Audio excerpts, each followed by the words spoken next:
Okay, here's I guess one more reason you could say fire is my favorite tool.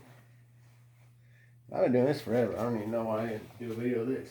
It's the main reason I use the spray adhesive for is fucking.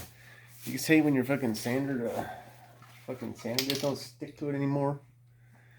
Replace these, dude. Just spray adhesive. I like to spray it on the sander.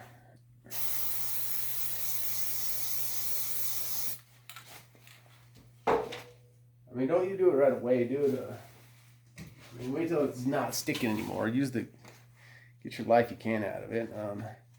Wear protective fire gear. This hat here is a fire disaster. Just asking to catch on fire. Just get a warm up there. Make sure you stick. Oh, leave it on the camera. Stick it in the holes.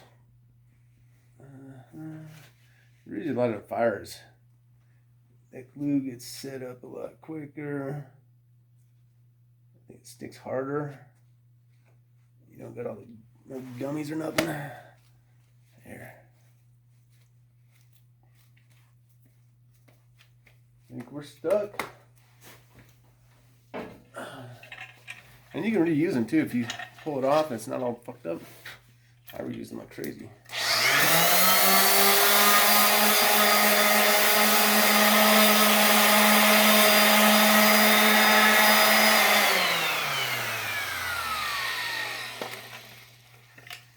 It's probably my #1 use for spray adhesive.